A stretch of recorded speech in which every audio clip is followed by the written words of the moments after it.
नमस्कार। द देसी अड्डा पर आपका स्वागत है। मैं हूं राकेश तिवारी। देखिए, व्यक्ति चाहे कितना भी शक्तिशाली क्यों ना हो, उसे अपने कर्मों और कुकर्मों की सजा भुगतनी पड़ती है। पद चाहे कितना भी बड़ा क्यों ना हो, आप यदि पद का दुरुपयोग करेंगे तो आपको उसका फल मिलेगा। जब ईश्वर की लाठी चलती है तो उसमें आवाज भी नहीं होती। बिहार के आईएएस अधिकारी संजीव हंस जब अपने पद पर थे, इसलिए थे कह रहा हूं कि अब वे पद से हटा दिए गए। तो जब अपने पद पर थे तो उन्हें ऐसा लगा कि वो जो करेंगे सही होगा, अपनी मनमानी करते जाएंगे, उन्हें इसका हिसाब नहीं देना पड़ेगा। लेकिन अब जब हिसाब शुरू हो गया है तो संजीव हंस के दिन भी दुर्दिन हो गए हैं। देखिए, बिहार के इस आईएएस अधिकारी को ऊर्जा विभाग के प्रधान सचिव के पद से हटा दिया गया है। इन पर आय से अधिक संपत्ति के मामले भी चल रहे हैं। इन पर गैंग रेप का आरोप भी है। वे बिना पद के अब रहेंगे। संजीव हंस के खिलाफ ईडी की जांच जब शुरू हुई थी, तभी से ये अंदेशा लग रहा था कि संजीव हंस एक न एक दिन कानून के शिकंजे में आएंगे, और जब आएंगे तो उन्हें अपने कर्म और कुकर्मों की सजा भुगतनी पड़ेगी। देखिए, अब उनको सरकार ने ऊर्जा विभाग के प्रधान सचिव के पद से हटा दिया है और इस पद पर आईएएस संदीप पैड्रिक को चार्ज दे दिया गया है। इस संबंध में सामान्य प्रशासन विभाग ने सूचना जारी कर दी है। तो देखिए, प्रधान सचिव के पद पर थे ऊर्जा विभाग के, और जब ये प्रधान सचिव के पद पर थे तो इन पर एक महिला ने आरोप लगाया था कि संजीव हंस अपने बिजनेस पार्टनर पूर्व विधायक गुलाब यादव के साथ मिलकर उनकी असमत लूटी है। उस महिला का जो बच्चा है वो भी संजीव हंस का है। इसका डीएनए जांच कराकर इसकी पुष्टि हो सकती है। महिला ने लगातार आरोप लगाया था कि संजीव हंस उनके साथ बलात्कार कर रहे थे। गैंग रेप का भी आरोप उन पर था कि गुलाब यादव और संजीव हंस दोनों पर ये आरोप लगे थे। तो अब देखिए, अब उस मामले में ईडी की कार्रवाई जारी है, लेकिन बिहार सरकार को संजीव हंस को उनके पद से हटाने में 11 दिन का वक्त लग गया। 20 जुलाई को ईडी की रेड चली। उनके सरकारी आवास पर, कार्यालय पर और उनके सभी ठिकानों पर ईडी ने छापा मारा। आईएएस अधिकारी संजीव हंस और पूर्व विधायक गुलाब यादव के जब ठिकानों पर ईडी छापेमारी कर रही थी, उसी समय ऐसा लगने लगा कि अब इन दोनों का दिन जल्द ही बुरा होने वाला है। हंस के ठिकानों पर जो दस्तावेज बरामद हुए, उससे उनके काली कमाई के कई स्रोत भी मिले। उनके ठिकानों पर जब छापेमारी हुई तो काली कमाई के सबूत तो मिले ही, उनके संबंध में कई ऐसी जानकारियां भी मिली जो आपत्तिजनक थी। अब देखिए, पद से हटाए जाने के बाद संजीव हंस अब सलाखों के पीछे भी जा सकते हैं। ऐसा अनुमान लगाया जा रहा है कि संजीव हंस के गर्दन के पास अब ईडी का जो है हाथ पहुंच चुका है। अब संजीव हंस पूरी तरह से इसमें फंसते नजर आ रहे हैं। देखिए, सीनियर आईएएस संजीव हंस पर गैंग रेप के आरोपों की जांच के दौरान पटना पुलिस को काली कमाई के कई बड़े साक्ष्य मिले।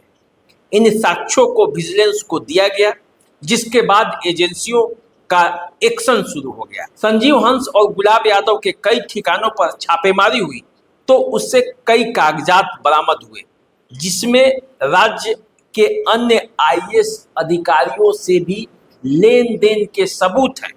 और जब ये सबूत मिला है तो बिहार के कई आईएएस अधिकारियों के भी होश उड़े हुए हैं कि कहीं ईडी का हाथ उनके गर्दन तक नहीं पहुंच जाए, और देर सवेर उनके गर्दन तक भी ईडी के हाथ जरूर पहुंचेंगे।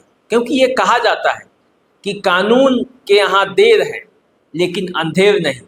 कानून के हाथ लंबे होते हैं, वो देरी से पहुंचते हैं, लेकिन जब किसी के गर्दन तक पहुंच जाते हैं तो फिर वो चाह कर भी नहीं बच पाते। अब देखिए, संजीव हंस ये कौन है जिन पर इतने मामले और इतने गंभीर आरोप हैं। बिहार सरकार पर उनको संरक्षण देने का भी आरोप है। उनके बारे में पहले जान लीजिए। संजीव हंस ऊर्जा विभाग के प्रधान सचिव के साथ साथ Bihar state power holding company limited के सीएमडी भी हैं। संजीव हंस के कारण BHPHCL को इस साल SKOCH में गोल्ड अवार्ड मिला। ऊर्जा के क्षेत्र में असाधारण योगदान के लिए प्रतिष्ठित स्कॉच गोल्ड अवार्ड मिला है। संजीव हंस के कार्यकाल के दौरान बिहार ने इस साल SAMAST के सभी मॉड्यूल को सफलतापूर्वक लागू कराने के लिए पूर्वी राज्यों में शीर्ष स्थान भी हासिल किया है। अब आप समझ गए होंगे कि संजीव हंस कितने महत्वपूर्ण हैं, बिहार के सरकार के लिए कितने महत्वपूर्ण थे, अपने कार्यों के लिए कितने महत्वपूर्ण थे। लेकिन संजीव हंस के जो कारनामे थे वो इतने घिनौने थे कि इन सभी कामों पर वो भारी पड़ते हैं।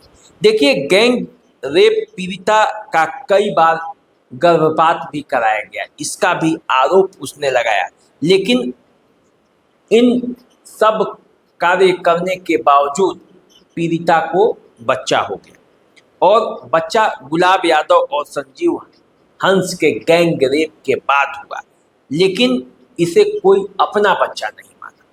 तब महिला ने संजीव हंस पर ये आरोप लगाते हुए बताया कि उनके साथ इस तरह की घटना हुई है। बाद में मामले को मैनेज करने के लिए इलाहाबाद के प्रॉपर्टी डीलर मधुकर मिश्रा के जरिए 2 करोड़ रुपए बच्चे के नाम पर इन्वेस्ट किए गए। एसएसपी ने अपने रिपोर्ट में संबंधित डीलर का बयान दर्ज करने का निर्देश दिया है। गुलाब यादव ने 2021 में भी पीड़िता को दिल्ली में बुलाकर बिहार निवास में बुलाया था, जहां फ्लैट पर ही गुलाब यादव ने नवीन नाम के ब्रोकर से संपर्क कराया था। रेप की जांच के दौरान बड़े पैमाने पर पैसे के लेन देन के सबूत भी मिले। देखिए, इन दोनों का पर जो आरोप लगे वो कितने घिनौने हैं। पीड़िता के बयान से ये साबित होता है कि इन दोनों ने, संजीव हंस और उनके बिजनेस पार्टनर गुलाब यादव ने, कितने घिनौने तरीके से उसके जीवन को बर्बाद किया।